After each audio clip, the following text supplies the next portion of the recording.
My grandmother refused to let anyone close the kitchen door at night, and every evening before bed, she walked through the hallway, checking the handle twice, while repeating the same warning that the house would never stay quiet if that door was locked after midnight. My father mocked her constantly because she never explained the reason behind the rule, and whenever relatives visited, he laughed about her old habits while she sat silently beside the kitchen entrance, staring at the floor for hours without moving. I grew up believing she was simply afraid of being alone because she had lived in that house since childhood.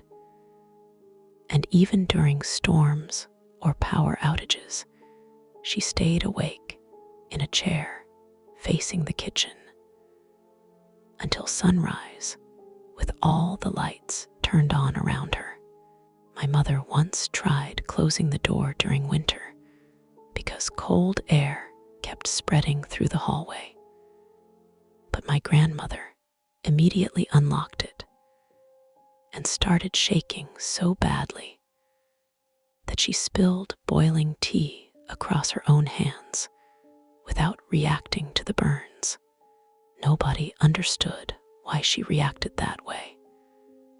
And after years of hearing the same warning every night, we stopped arguing with her because leaving the door open seemed easier than dealing with her panic attacks. 3 months before everything happened, my grandmother became weaker and spent most of the day sleeping beside the kitchen instead of inside her bedroom. And every time she woke up, she checked the door handle first before speaking to anyone. During her final week, she stopped eating almost completely, but she still forced herself to sit beside the kitchen every night, holding the keys tightly inside her hand while staring at the dark crack between the door and the frame. The night before she died, she grabbed my father's arm so hard that her fingernails cut his skin, and she told him in a rough, exhausted voice that he must never lock that door, no matter how ridiculous the rule sounded after her death. My father pulled away angrily because he believed she was trying to control the family even while dying. And after she passed away 2 days later, he said the house finally had a chance to feel normal again. The funeral ended quietly, and when we returned home that night, my father walked straight into the kitchen, closed the door firmly, and locked it while staring directly at me and my mother with a satisfied smile. My mother looked uncomfortable, but said nothing, because she was tired of years spent following rules that made no sense. And eventually, everyone went upstairs, while the locked kitchen stayed completely silent below us. At exactly 3 a.m, I woke up to a violent banging sound that shook the pipes inside the walls. And for several seconds, I honestly believed someone downstairs was trying to break through the kitchen door from the inside. My father rushed out of his bedroom, shouting angrily, while the pounding became louder and faster. And the sound stopped completely the second he reached the bottom of the stairs. He unlocked the kitchen door immediately and turned on the lights. But the room was empty except for water spread across the floor and muddy, wet footprints leading from the sink directly into the wall beside the refrigerator. My mother kept repeating that one of the pipes must have burst during the night, but the wall was completely dry, and the footprints stopped suddenly in front of solid plaster without continuing anywhere else. My father refused to admit the scene bothered him.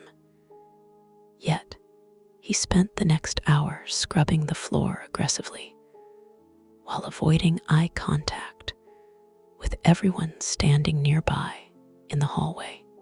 The following morning, he replaced the kitchen lock with a heavier one and joked nervously about rats hiding in the walls, but his hands shook badly while he installed it, and he dropped the screwdriver 3 separate times.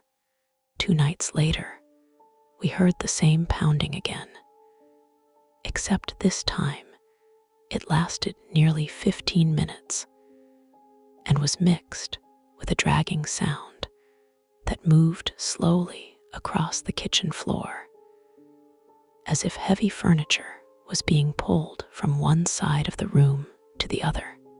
My father stopped sleeping after that night, because every time the house became quiet, he sat awake downstairs, staring at the kitchen, while smoking cigarettes beside the locked door, until sunrise covered the windows. That's when I thought it was over. I had no idea what was about to happen next. Over the next several days, my father became thinner and more unstable, and every conversation with him ended suddenly whenever anyone mentioned the kitchen or asked why he kept checking the lock every few minutes. He stopped going to work because he claimed somebody kept moving through the hallway during the night, and several times I caught him standing barefoot outside the kitchen, listening carefully, with one hand pressed flat against the door. My mother tried convincing him to leave the house for a while and stay with relatives, but he refused immediately and said the door could never be left alone after midnight, even for one night. The kitchen remained locked every evening despite everything that had happened, and every night new sounds started coming from inside, including slow scratching against the floor tiles and dull impacts that rattled the cabinets. One afternoon, I walked downstairs and found my father asleep in a chair facing the kitchen with deep cuts across 3 fingers. And when I asked what happened, he quietly claimed he injured himself while cooking, even though the kitchen had stayed locked all day. My mother eventually admitted that she had begun hearing him talking to someone through the door after midnight, and whenever she approached him, the conversation stopped instantly before he walked away, pretending nothing happened. A week after my grandmother's death, I noticed a terrible smell spreading from the kitchen, despite all the windows being open. And my father became furious when my mother suggested unlocking the door to clean the room properly. That same night, the banging started again, louder than ever before, and plates inside the cabinets shattered repeatedly, while my father stood frozen in the hallway staring at the handle without moving. Suddenly, he walked forward, placed both hands against the door, and started whispering apologies while tears ran down his face, and blood dripped slowly from the cuts on his fingers onto the floorboards. My mother tried pulling him away, but he shoved her hard enough to send her crashing into the staircase. And then he screamed my grandmother had lied to all of us about how long the door could stay closed safely. He finally unlocked the kitchen and disappeared inside before slamming the door shut behind him. And seconds later, we heard heavy crashing sounds mixed with sharp cries that sounded nothing like his normal voice anymore. My mother grabbed a hammer from the garage, and we both started hitting the handle repeatedly, while the noises inside became weaker and slower, until the entire house suddenly fell silent again.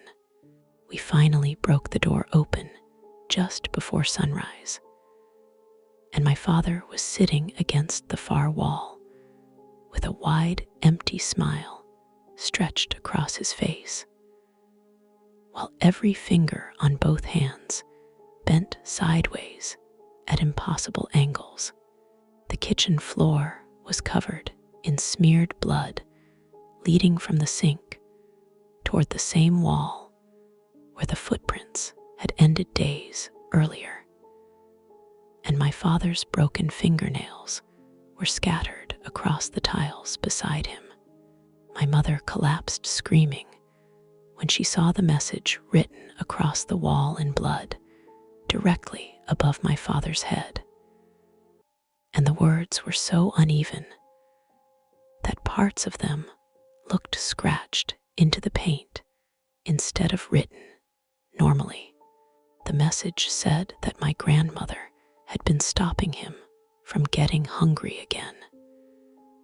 And underneath the sentence, another line repeated over and over that the door should never have been locked after midnight. My father was still breathing when we found him, but he never spoke another clear sentence for the rest of his life, and spent his remaining weeks staring silently at closed doors until he finally stopped eating completely. My mother sold the house less than a month later and burned every photograph connected to my grandmother. Yet, before we left, I found dozens of old scratches carved into the inside of the kitchen door, hidden beneath layers of paint. Every scratch formed the same sentence in shaky, uneven letters, begging whoever lived there next to leave the kitchen unlocked every night, no matter what sounds came from inside after midnight. I still wake up some nights remembering the sound of my father apologizing through that door, while something inside kept striking the walls hard enough to shake the entire house around us. One last question. If you were in her place at that moment, would you have done the same? Be honest. What does her choice deserve out of 10? Subscribe now. The best story is coming next.